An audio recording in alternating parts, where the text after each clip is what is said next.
go live. It's been a while since I've done anything like that. So I'll stick around for a little while tonight, see if there's anybody that wants to come on board, and we'll give you an update. We'll answer any questions, and we'll bring you up to speed on what's going on with the channel. What I'm going to do is monitor the comments from another computer. That if you see me looking back and forth, it's not that I'm going crazy eyes. It's just I can only run one at a time here. We'll move the camera this way. So, good evening. It's been a while since I've done a live broadcast here on the channel, and thought I'd give you guys a channel update where we're at. Recently posted a 15-year anniversary video a while back. So for folks that are new to the channel, if you haven't been around, I started this channel on December 8th, 2006. So check that video out. I won't bore you with the details in this live broadcast, but it has a lot of old school information. We go down memory lane, and I share a lot of just old interviews and just things that had happened in the past. Things with the channel for 2022. We have a lot of stuff, and I say we because on the channel, I have a lot of people that help me. I have my relative Nick. He's my air gun gunsmith. He helps me out. I have Jaime. He's my archery go-to guy. He's an instructor. He runs JLD Instinctive Archery, so I go to him with things. My nephew Jared helps me sometimes on the channel, my daughter. So when I say we, it's collective. You guys are in here with me.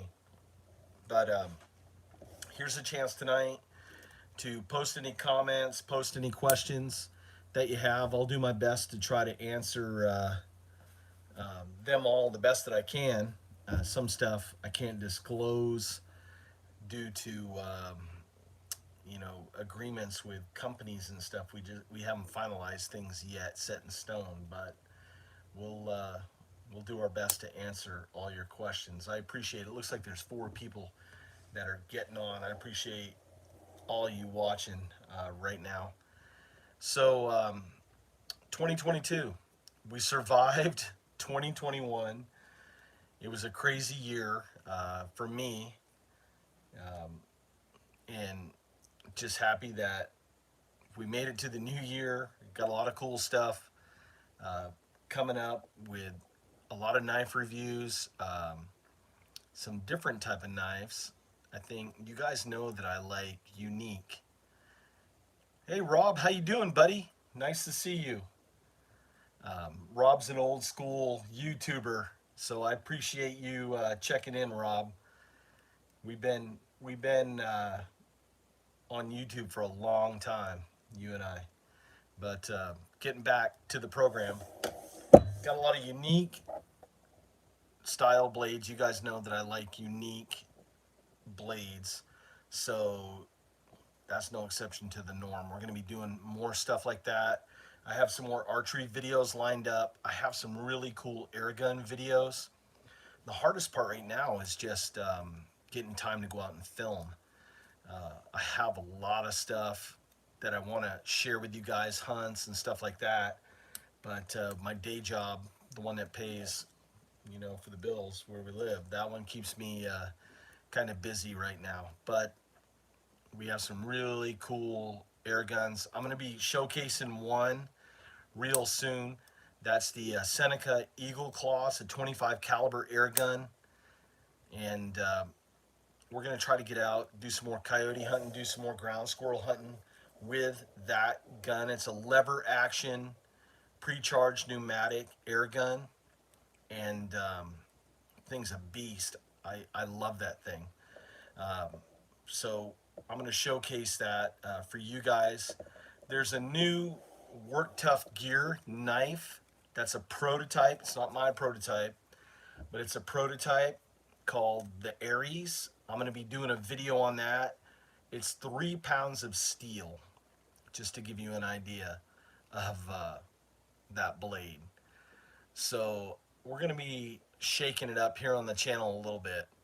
We're going to go back to our roots, get a little wild, get a little crazy, do some fun stuff, and hopefully keep you guys engaged, keep you guys part of the dialogue here on the channel, because you guys are a big part of this channel. I appreciate every view that you guys do, checking in and commenting and all that good stuff. We have some trips lined up. A couple of them I can't talk about because we're trying to get sponsors for hunting. I'm looking forward, if you guys seen some videos where I partner up with Dana from Mountain Sports Air Guns, we're going to be partnering up again. He lives in Ventura, I live in San Diego, so we got to figure out logistics and all that, but we have some really cool ideas for some really epic, really cool cinematic style filming of some hunts, and we just need to get together and get her done. Next, let's see. I had my archery tag, my deer tag for last year. Unfortunately, right at the beginning of the season, I got the dreaded coup flu. Unfortunately, I had the coup flu for the whole month of November. It turned into coup pneumonia. So did a little time in the hospital with that. But I'm back in action. I'm feeling good. And just getting back at 100%. You know, it takes a little bit of time. But I'm looking forward to getting back out in the mountains and exploring, and obviously bringing you guys with me. I didn't get a chance to hunt because of that, and I missed my opportunity. You know, to being off work, I was literally off work a month, and when I went back to work, it was amazing just how weak from just not doing anything for a month that I had a hard time drawing a traditional longbow. And and we're talking only 45 pounds. We're not talking 70-pound bow. It was just crazy how hard it was. But we're back in action. We're getting her done. I recently did a coyote hunt with Nick, and we went out. I filmed it. I don't know if I'm going to show that video because the wind was gusty. It was, gosh, probably 40 miles an hour. We were up at elevation, probably about 4,100 feet, but it was just really wicked Santa Ana winds. And we put the call out. You could barely hear the call. I showcased the guns that we had out there. I may just throw the video up so you guys can see what we're running out there in the woods. And Nick's got a detailed video on a modified Air Force Air Guns Texan in 357 caliber. Think about that. An air gun in 357 caliber is just insane. And he has it regulated, and he's shooting slugs with that. So that's going to be an awesome video. I'm working on that edit as we speak. We may have that up within the next couple days. So it's some fun stuff. Here, let me read a couple comments here real quick. Sonoran Desert Prepper. Hey, man, how you doing? I haven't talked to you in like forever, dude. The old school YouTubers coming out. Says, haven't been on in a while. You were the first to pop into my feed. All right. Says, misses the videos. Make sure you're subscribed and that your notification bell is hit. I'm getting a lot of subscribers that are going, John, we're not seeing your videos. And for some reason, YouTube is even doing it to me on some of my favorite YouTubers, is that it's shutting off my notification, and I have to go back and double check and make sure. So if you see this video, if you like the content, if you want to stay in touch with what we're doing, one, make sure you're subscribed. I really appreciate it. And two, make sure you hit that notification bell. That way, when we go live or when a video comes up, you guys are notified about it. I think what I'm going to start doing is trying to do premieres to videos. That way, it gives you a day or two notice of when a video is coming out. So you have a chance I hope to see it in your feed better because YouTube is kind of shadow banning this sort of content, and they have their reasons. But it's their platform, and we got to work within their platform. So, what we're gonna do? Hey, Bama fan, how you doing, bud? Um, we just got to find a way to work around it, and we're just keep trying to pump the information out there. Eventually, I'd like to get a website linked with my channel domain name, post videos to that, maybe set up a newsletter with an email list. Hey, how you doing, Romero? Appreciate you checking it. Man, a lot of old schoolers checking in. Really appreciate that, guys. Haven't seen you guys in like forever. I mean, it's blowing me away tonight. Um, you guys out there, I really appreciate it. Bringing back a lot of really good memories of YouTube back in the glory days when we all started coming up together, you know. Thanks, Romero. I appreciate it. Yeah. One thing I learned about COVID is you got to respect it. It's like a rattlesnake. If you don't respect it, it's going to bite you. So when first heard that I had it, my line of work, I mean, I work with the public. So um, it's just a matter of time, It's been 2 years in the belly of the beast, and, it's just a matter of time before I got it. But, I just taking like almost like Hulk Hogan, taking the vitamins, resting, drinking water, doing all that good stuff, just trying to do everything I could to stay healthy and stick around. Um, I was really worried because earlier last year it had been a crazy year.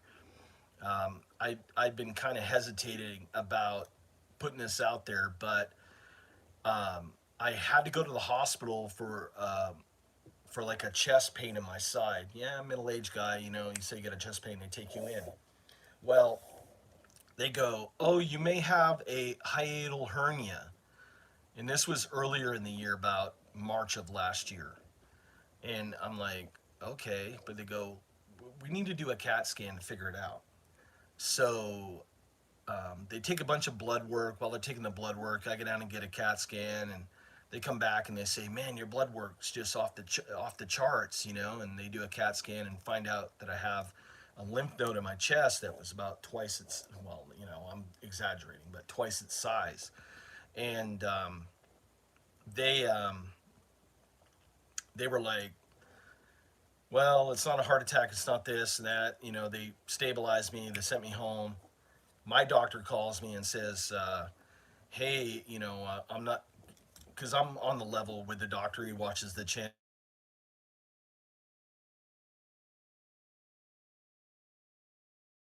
Nick calling Nick, watch the video, bud.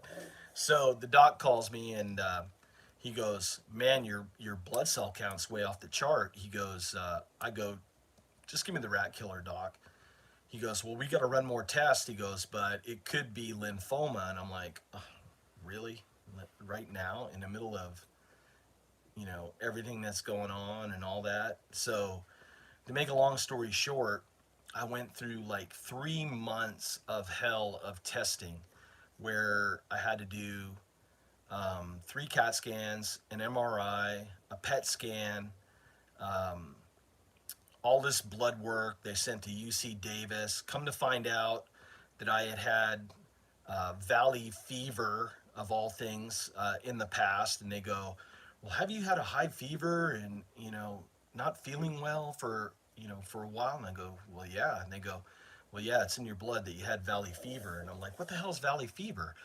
Well, come to find out that valley fever is a spore that grows in dirt here in the Southwest. So years of maybe mountain bike riding, and I'm in the woods, we're crawling around, and we're doing all sorts of crazy stuff, and you're inhaling all this dust, and the spores get in there, gets in your lungs, gets in your system, and then you have a reaction to it. Well, some people it causes paralysis, some people it causes all sorts of problems.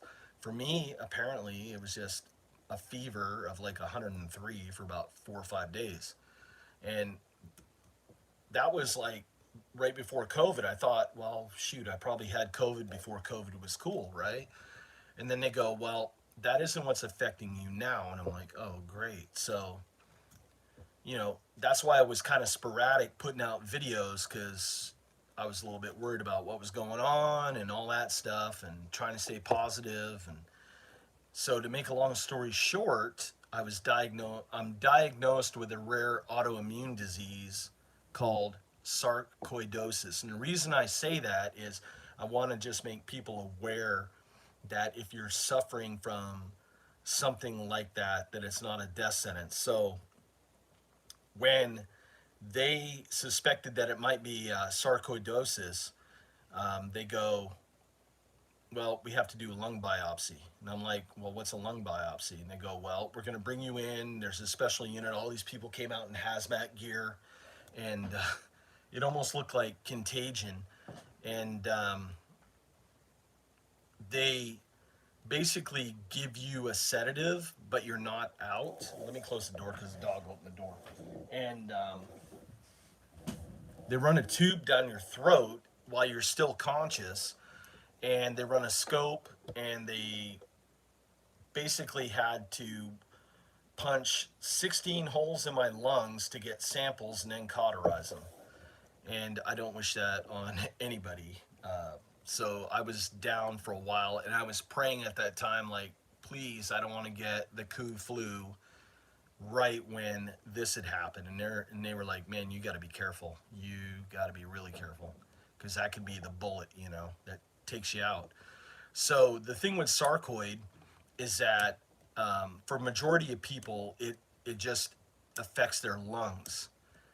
On the rare occasion, you can get it in your heart, you can get it in your brain, it can make you quadriplegic, it can basically paralyze you. It's like what Bernie Mac died of. He had sarcoidosis in his heart. So what happens is that your immune system starts fighting the organs, and it creates what's called granulose, where it makes these like polyps. And Bernie Mac had all these polyps in his heart, and that's what killed Bernie Mac. Well, some people get it in their brain and all that. Me, with the 96% of people that have it, I have it in my lungs. Fortunately, they believe that I'm in remission right now, because they looked at a CAT scan that I had probably about 4 or 5 years ago, and they didn't see that much of a change other than that one lymph node. So just not to hit you guys with a bunch of doom and gloom. I don't want anybody feeling sorry for me. It's not like a death sentence. Just making folks aware that if you're not feeling good, especially if you're like me in your 50s, go get checked out, be around for your family, be around for your friends, and be around for yourself. You want to live your best life. That's the biggest thing. So if anybody has that disease and wants to reach out, I mean, I'm here for you. Get a hold of me. I'll give you my number. We can talk, and I'll guide you through the process. Because it only affects like less than 200,000 people, I think, worldwide a year. So it's kind of, it's that like one millionth of a percent, but that's what it is. So I was kind of apprehensive to kind of like put it out there that I had that, but I was like, you know what? I believe in transparency. So in some of the videos last year, people are commenting, the guy's up at, they're walking around the woods and he can't barely breathe and this and that. Well, yeah, I could barely breathe. That was the problem that I had. Oh, he's not out of shape. It's just, I was dealing with that, and was having issues with all this stuff going on. Just trying to stay positive, trying to do stuff like trying to keep it normal, because I think, that's the best medicine for your heart, mind, body coherence, is to maintain some sense of normalcy. So we plugged on, and I tried to do more stuff where, like when we were camping, it was more like overland car camping. We weren't hiking in or backpacking in and stuff like that, because I just didn't have the juice. I was like worn out. You know, there's some of the videos, like hunting videos, where I'm walking up a hill and I'm just get a wheelbarrow because it was like I was ready to just drop. But it's all good now. We're back, getting back in action, and we're gonna deliver some good quality content for you guys. I'm pumped. I'm motivated more than ever now. Uh, let's see. Last year, bring you guys up to date here. Went to Texas 3 times, and people were like, Texas? Well, as you guys know, stuff's getting crazy out here in Cali. So, um, market is pretty good right now. To if we're gonna make a move, you know, I was looking in maybe the North Dallas area. So I flew out there 3 times, and I've been looking around Plano, Frisco, McKinney, Denning, north of Fort Worth, that area, for some places possibly to relocate. And oh, thank you very much. I appreciate that, Rabbit Squirrel. Appreciate that. Uh, maybe looking to relocate with gas at close to $5 a gallon in DMV fees. Just to give folks an idea, I have a 2020 GMC Sierra that I pull my camper trailer with because that's the harshest that the wife is going to do to rough it. I have a 27-foot Winnebago that we go camping with, or glamping with, excuse me. But just to do the DMV fee, I had to renew the tags. $620 just to redo the tags on that. It was insane. And some of my friends in Texas were like, yeah, that's less than like 70 or $80. So it's not written in stone yet about Texas. So we're keeping our options open. I haven't found really a place that, let's go, Brandon. Yeah. I haven't found a place yet that was kind of like, gee whiz, we got to sell everything and just move right now because, you know, as much as the geopolitical climate sucks out here in California, I really love the environment. I love the landscape. I love the opportunity to Montana. Oh, I'd love to go to Montana, but I grew up in northern Maine, man. It gets cold. And I really love the diverse ecosystems that we have. Because right now, I live in San Diego, so coastal area, coastal canyons. In less than an hour, I can be at 6,000 feet. Towering pines, these pinyon pines. You guys seen them on the channel. The pine cones are just like they're footballs. And you got everything in between. You got the high desert, and it's just beautiful. I love the Southwest. I love Arizona. I love New Mexico. In all those higher elevation areas, I love parts of Colorado's just beautiful. So I don't know yet. Next month, we're looking to take a vacation, and I'm heading up to Oregon. We have some friends that live up in Ashland, so we're going to drive up that way and just check out the area. But what I'm thinking about, we're going to stay there a couple days, and then we may cut out and head up to Bend, Oregon, and I want to check out the eastern side of the Cascades in that high desert area between Bend and Idaho. That would be really cool. So if I have enough time, what I'm looking forward to doing is maybe hitting Ashland, going up to Bend, and then I'm looking at routes to cut across into Boise, maybe. I don't know. We may do that, then shoot back down to Vegas to try to pick up some cool concerts that are going on the week we're that we're going to be off. But yeah, I love I love the landscape out here. I think that's what I would miss the most is mountains. I drove around a lot in. Thanks, Bama fan. Appreciate it.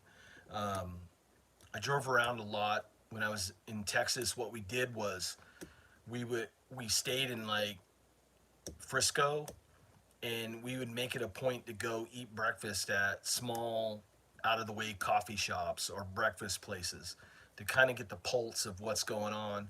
And then we would just spend a day just slow driving out into the country and into communities. And that's the best way, you know. I mean, my day hustle is I manage a very large grocery store here in SoCal. So the best way to figure out the pulse of a neighborhood is go where people are at. Coffee shops, grocery stores, stuff like that. So went in to a lot of places like that, talked to a lot of really cool people, asked a lot of questions. They first thing when they do, where are y'all from? I said, I'm from Maine, but I live in California. And people go, okay, dear. Yeah, that's cool.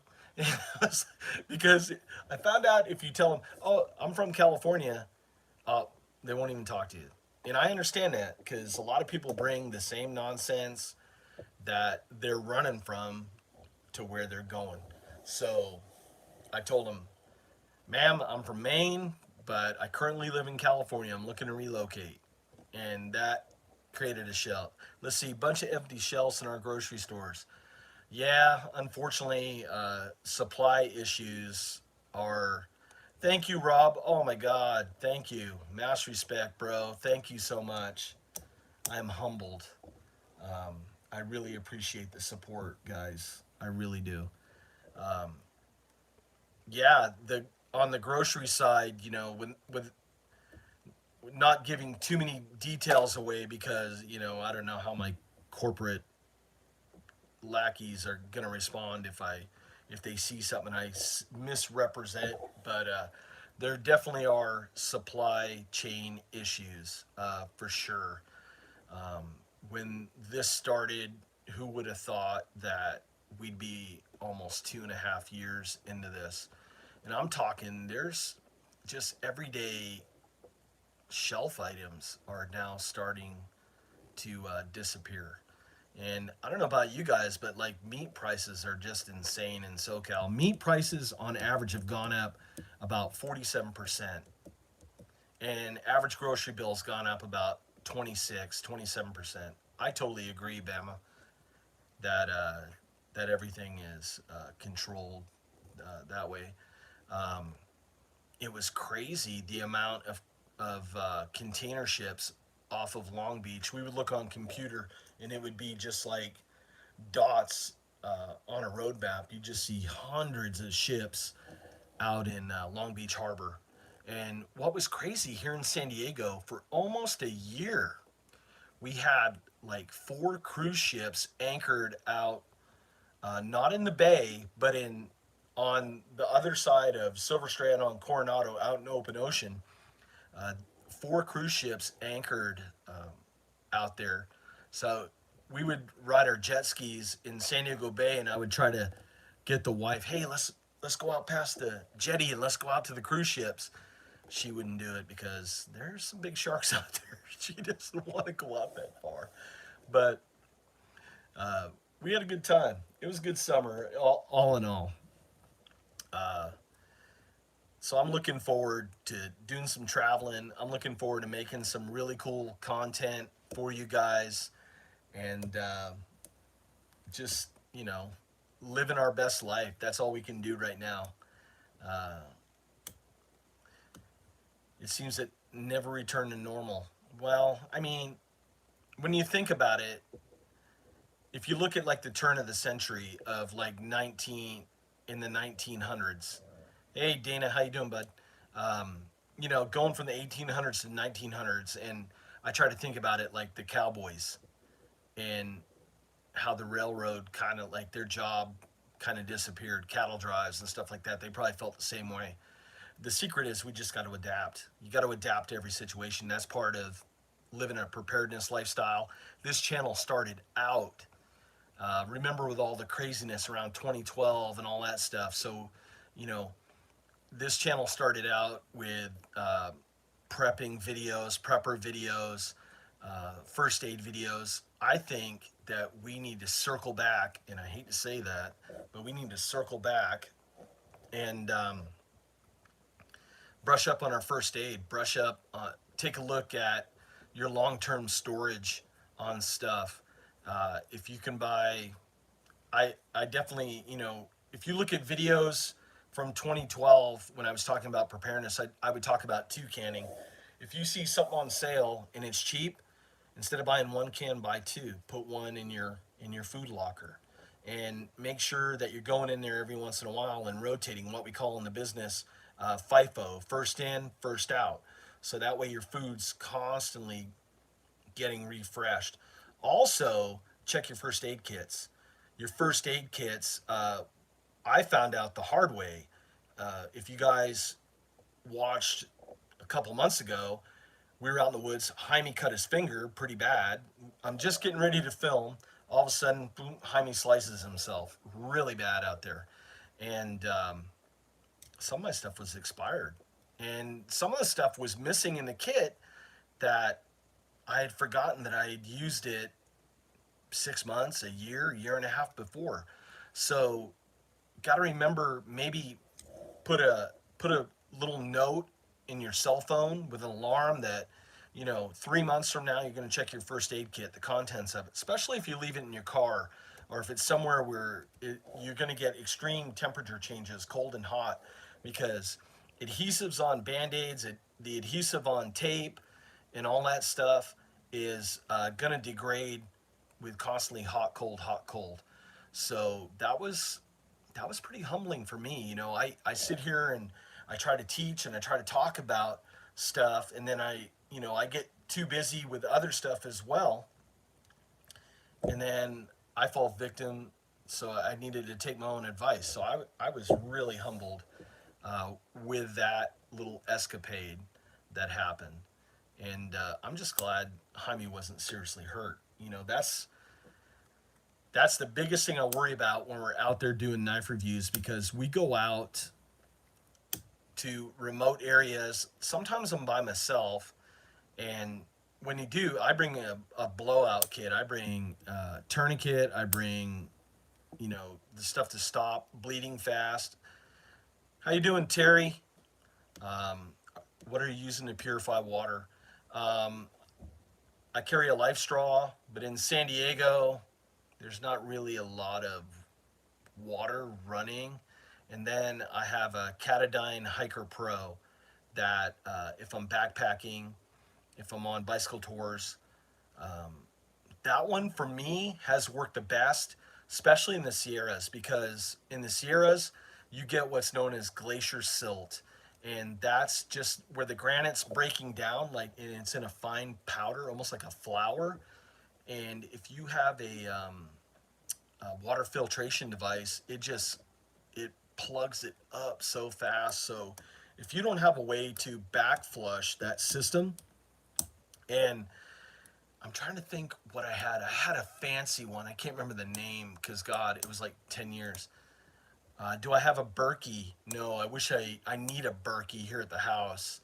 Um, I have, gosh, I got sleep deprivation because I woke up at 3:30 this morning. I have the countertop one right now with the carbon filter um, on it, but I need a Berkey, and I always keep like 30 gallons of drinking water at the house constantly. So each week, if we're using 4 or 5 gallons, I bring home 4 or 5 gallons, constantly rotating it, keeping it in there, with the ability also to um, purify water. But it's San Diego. We don't get hardly any rain. The reservoirs are really low. It's looking pretty bleak. If you guys see pictures of like Lake Powell and Lake Mead, oh my God, you can see old houses from before they flooded the reservoir. It's insane how low the water level is, and I don't know if it's going to go back. Let's see, red, white, and blue.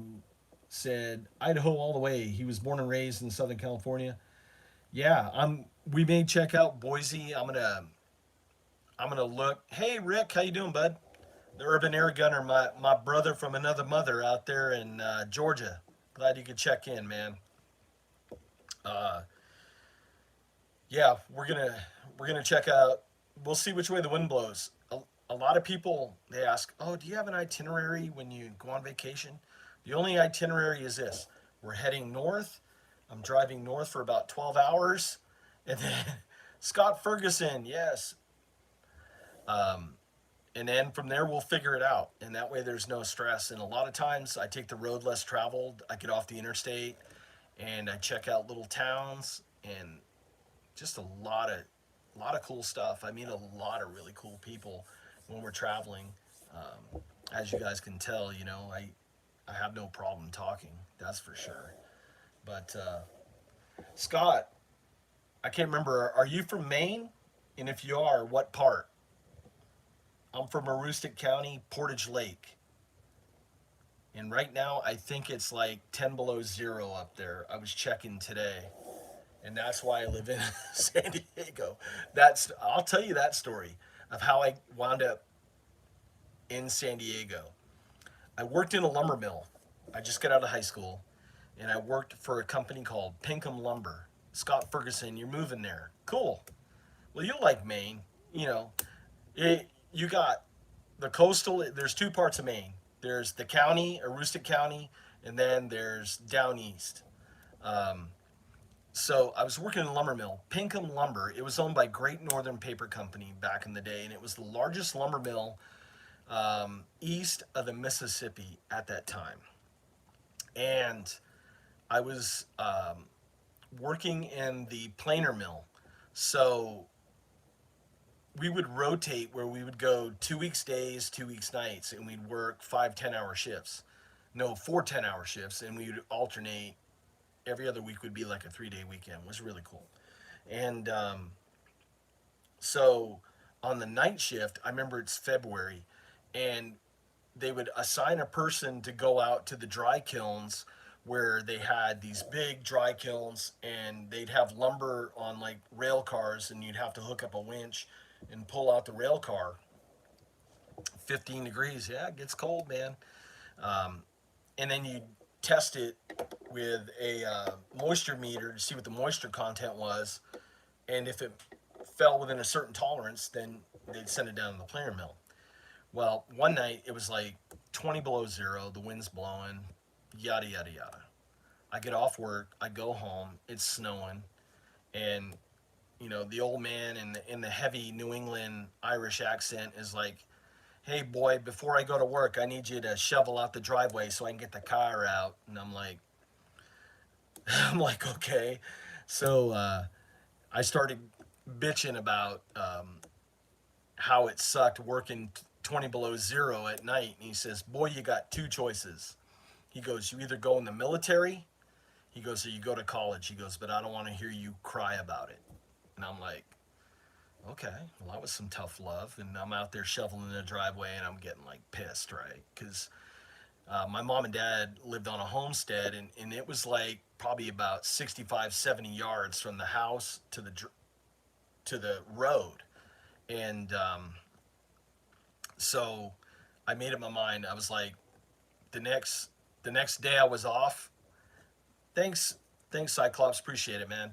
Um, I went down and I saw the Navy recruiter, and I talked to the recruiter. He goes, "Hey, son, what would you like to do in the Navy?" And always liked photography, and I was in photography class and did stuff like that. I go, "You know what? I want to be a photographer's mate in the Navy." And he goes, "Well, that's great, but we don't have any openings." He goes, "Why don't you do something exciting, son? Do you want to work with airplanes?" And I was like, "Well, sure." He goes, "There's this thing called aviation ordnance, and they make this stuff sound so glamorous." you know. So he tells me all this stuff. So I'm like, "Yeah, sure, okay." So I became an aviation ordnanceman, And I go to boot camp, wind up going to Millington, Tennessee, back in the day, to A school, and that was really cool. We did a couple months. It's just right outside of Memphis. So for me, being a country boy, growing up in a town of 500 people, to going to boot camp in Chicago, which was crazy, and then from there going to Memphis, Tennessee. Yeah, ammo for sure. Um, so we're in A school, and they ask you to fill out a dream sheet, like duty, where you'd like to do duty. So I had this grandeur of traveling and doing all this stuff, right? Because the Navy recruiting post, see the world and all that. And you love Navy recruiter stories. So I put down, I've always wanted to go to Spain, go to Europe. So I put down, oh, we got a base in Rota, Spain. They got an air station. So I put down Rota, Spain. And the chief comes in and he's looking at the cards and he goes, hey, all right, man. Appreciate it, Rabid. He goes, Heffron, who's here, Heffron? I go, me, chief. He goes, says here you want to go to Rota, Spain. And then I think I had Brunswick Naval Station for Maine. He goes, and I see next you have Brunswick Naval Station. He goes, isn't your home state of Maine? And I was like, yeah, chief. He goes, well, if you wanted to be close to home, you should have joined the Army or the Air Force. He goes, I'll tell you where you're going, son. You're going to and he throws my card in the trash. He goes, you're going to the fleet, son. You're going to San Diego. So I'm like, oh, crap. Right? So I didn't know if this guy was pissed or what was going on. So come to find out, I got attached to, he goes, yeah, there's an F4 squadron at Miramar. You're going to be attached to them called VF-21. So I was like, okay. So in the meantime, there was a lag period of about maybe 5-6 weeks. And what I didn't know was they were transitioning out of F4s, and we got what? Brand new F14s. So it was like, that was cool. So I get to Miramar, and I'll tell you a cool story. I was there I got there New Year's Eve, 1984. And so I check in, all that stuff. And I'm with a training squadron. VF-124 at the time was a training squadron there. And my squadron's going out on deployment in like February.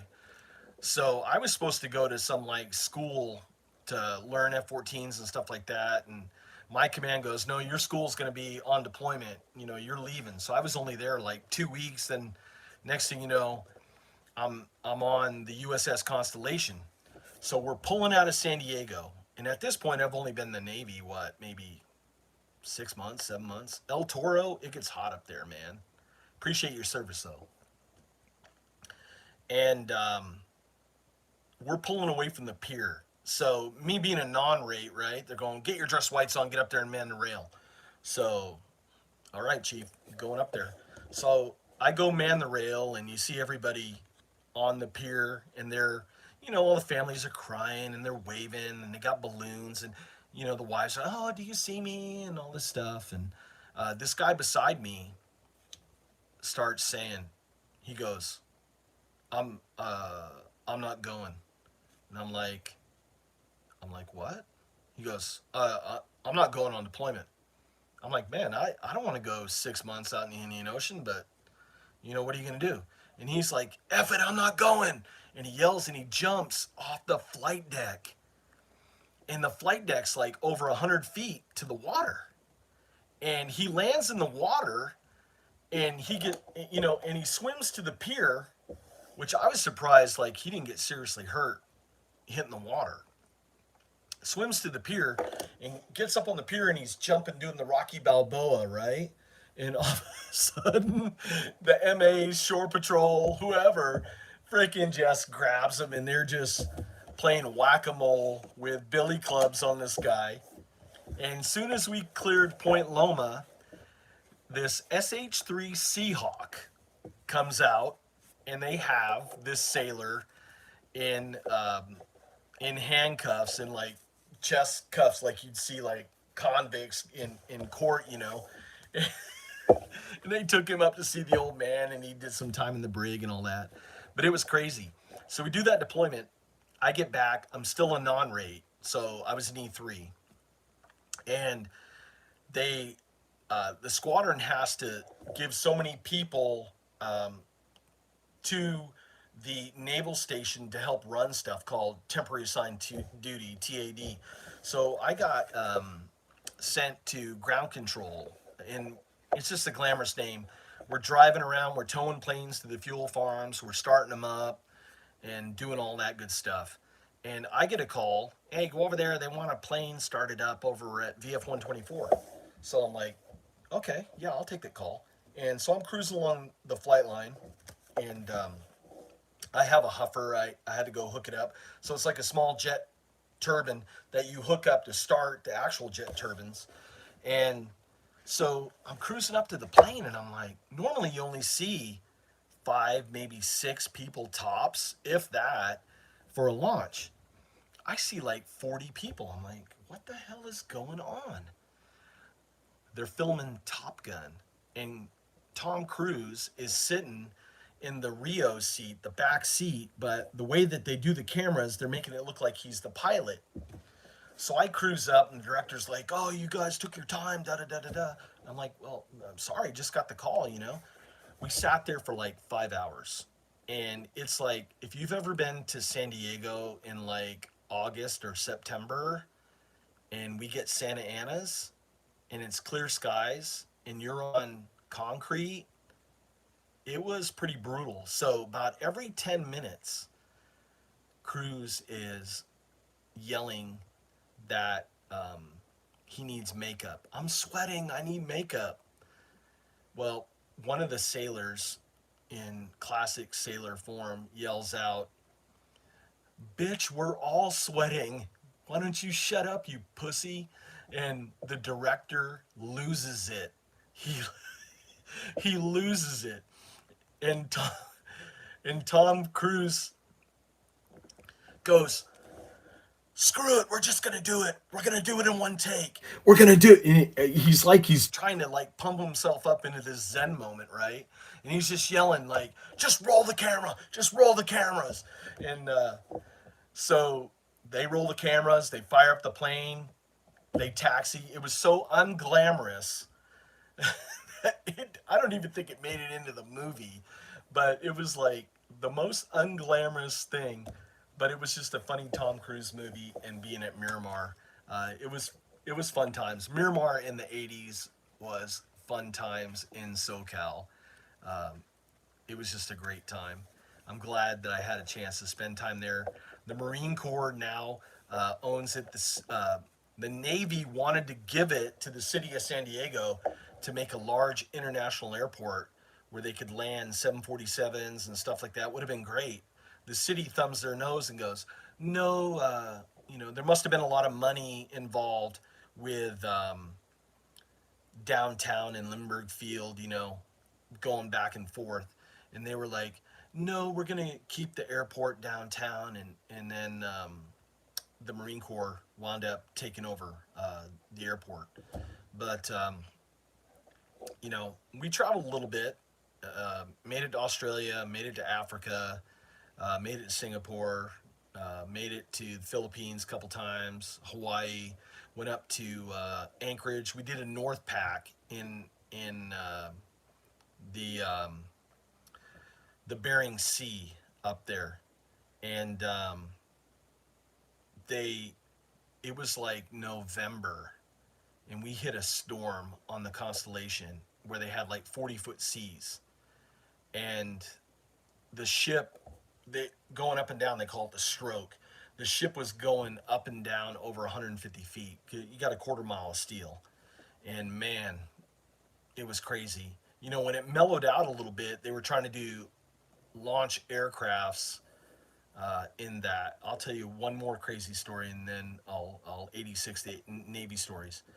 So we're up on the flight deck, and I'm in charge of like armor. At this time, either a third class petty officer. I think it was third class petty officer, and so I'm up there, and I had the great, non-glamorous, highly dangerous job of going in and arming all the Phoenix missiles and Sparrow missiles that we had on the belly while the plane is in what they call kneel on the catapult. So plane will come up, and its nose gear has a T-bar that'll hook into the shoe that shoots it off the flight deck. Well, when it does that, the plane goes down in what they call kneel to kind of give it a little bit more lift as it's coming off the flight deck.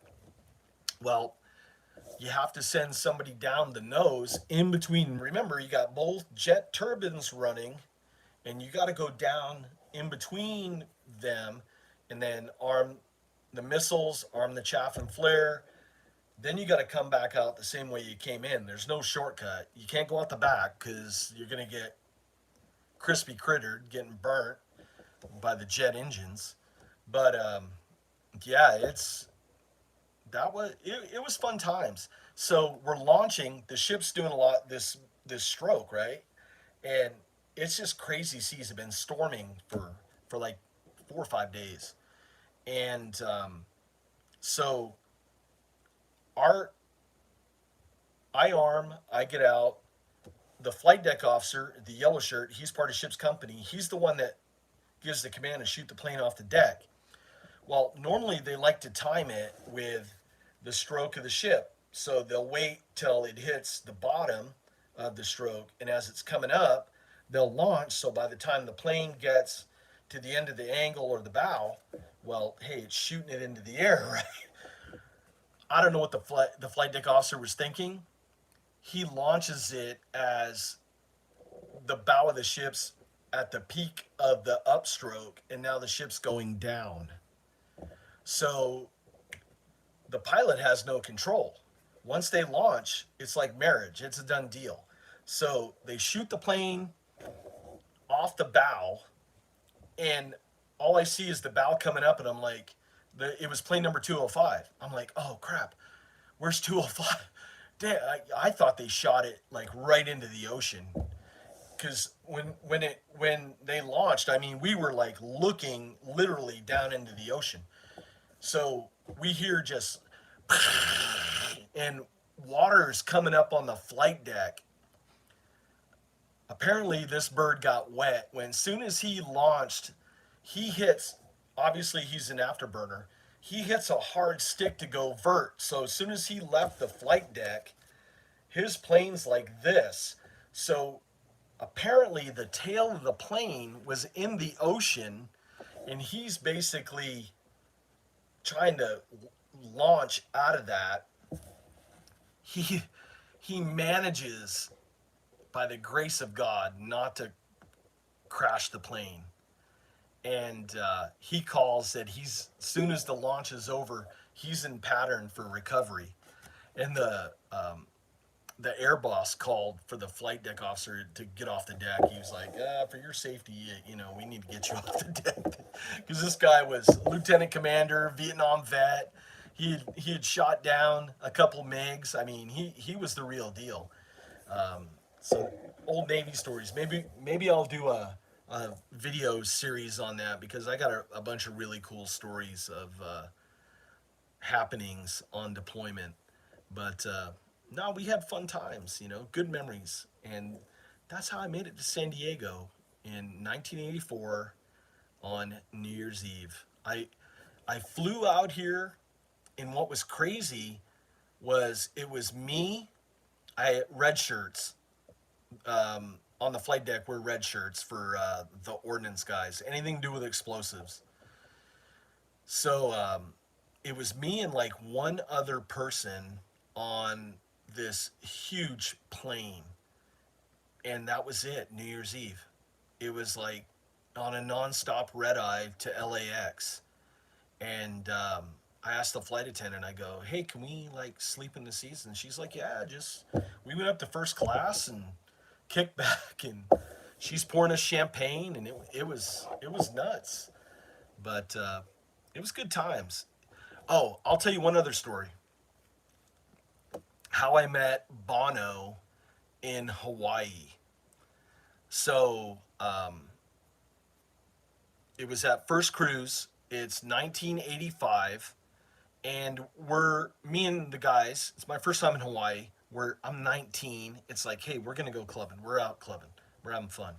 So we go to this nightclub, and this big Hawaiian bouncer dude comes up, and he's like, "You guys got to clear out of here." And I'm like, "Well, what's going on?" He goes, "There's a VIP coming through, and they need this place.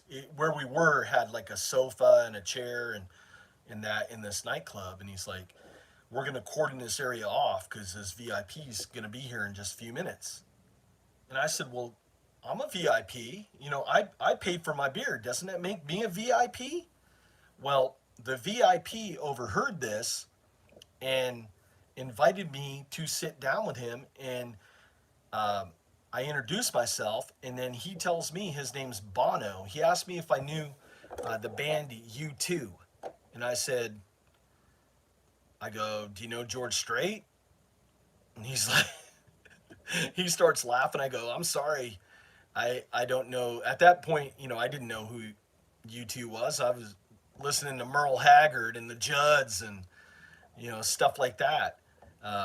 So he thought it was great that somebody didn't know who he was. And Bono and his wife sat down for about a half hour, drinking beers, because we're about the same age. I'm 56. I think he's somewhere around that age. And we were just talking about what it was like to grow up in our countries. And we were talking about Ireland. When I told him my last name was Heffron, he goes, "Oh, that's a good Irish name. That's a good." I go, "Yeah, my dad's Irish, and my mom's French Canadian." So that made a really good conversation piece at the table when she's yelling at us in French, and my dad yelling with a heavy Irish down Easter brogue. So that made for some fun stuff as kids, and he got a kick out of that. And no, it's just crazy stuff like that. So it's been a wild ride. But I thought I'd share some stories with you guys. I see that we're coming up on an hour. I'm not going to keep you guys too long. Rick says I need to do a audio book. I need to write a book because there's crazy stories over the years that I think would be interesting for you folks to hear. Just all sorts of just weird stuff, meeting people and all that. But Bushcraft Quebec. I'm sorry, I can't speak French, so I don't understand that. It's been, gosh, almost 40 years. My mom used to yell at us in French, so I knew when we were in trouble. And my grandmother and grandfather are from Quebec, so they immigrated in the 1920s to the United States. My grandfather was a logger in northern Maine back in the day. Canadian Army soldiers are the most boring students. I know some Canadian Armed Forces guys. They're really cool guys. I respect anybody that serves their country. Um, mass respect to all of them that put it on the line for their people. But yeah, just good times. Um, and had a chance to bring my daughter up there a couple of years back, and we went up to Quebec, and we just had a great time up there. Let's see, went out to film. We'll have plenty of story. Heck yeah, we need to do a series on that, on stuff like that. Maybe I'll do some live stream stories, and I'll write down some stuff of just things that go on. But I thought it'd be important tonight to get on to bring you guys up to speed where I've been in 2021, and if I didn't post a lot for a couple months, what happened, and that I'm back in the game, and I'm more motivated now than ever to bring you guys the best content. I got a lot of people that supporting me and the channel. A lot of good friends. One, Rick Ward, the Urban Air Gunner. Shout out to Rick. Shout out to Dana, Mountain Sports Air Guns. Um, just guys that I talk to on a regular basis that support the channel, and we're looking at collaborating stuff. Offhand Air Gunner as well. We need to get him in more videos. He's a really, really good shooter. So, yeah, we're going to be doing a lot of cool collaborations this year. I'm hoping that things settle down a little bit. It looks like they're settling down over in Europe a little bit, where people should have a little more time to be able to do stuff with a little bit less restrictions. I'm going to knock on wood, hopefully. I'd like to have time to do more wood carvings as well. I mean, there's so much stuff that I do. One of these nights, I'm going to show you just all like the art that I do, and just have a good time and just have fun. But I appreciate all you guys. I thank you so much for your support. And yeah, like I said, I just wanted to bring you guys up to speed with me, where I'm at, what I'm doing, where I'm going. We're alive and well. We're kicking. I'm in the fight. We're not giving up. Like I said in my anniversary speech, Rabbit Squirrel, 8 years munitions. Good job, man. Respect. Um, you know, we're gonna bring it. I'm working more this year to bring you higher quality videos more than just blow up your feed with content. So I'm looking to do videos maybe a little more artistically, telling a story, make it a little more interesting, rather than, hi, I'm just John, here's my product, blah, blah, blah, blah, blah. After 760 videos, I think I need to start growing and kind of pushing the boundaries a little bit. And good thing I have good friends like Dana at Mountain Sports Air Guns. If you guys watch this video, check him out, because cinematically, he's probably one of the best cinematographers for air guns, if not hunting channels out there. And I'm not just saying it because Dana's a friend of mine. He kicks ass on his editing and on his filming, and he tells a great story. So make sure to check him out. Um, there's a lot of good channels out there, but I mean, he's a channel that he should have 100,000 subscribers with the effort that he puts into his production value, which, I don't understand. Some of the channels, I look at some of the production value, and I'm like, God, how did they get 500,000 subscribers? And it's just bizarre. But this is a guy that deserves, I'm telling you, 100,000 subscribers easily. So, if you see this, go over, tell him John sent you, give him some love. And with that, folks, I'm going to check out. I got more good stories for you guys. I might try to do these maybe once every 2 weeks or once a month, get back into the game. I'm going to try to get Andy Tran, my old buddy, my partner in crime, who just had a baby. Well, he didn't have a baby, but his wife had a baby just a couple days ago. So shout out to Andy Tran, Inner Bark Outdoors, my little brother from another mother. I love that guy.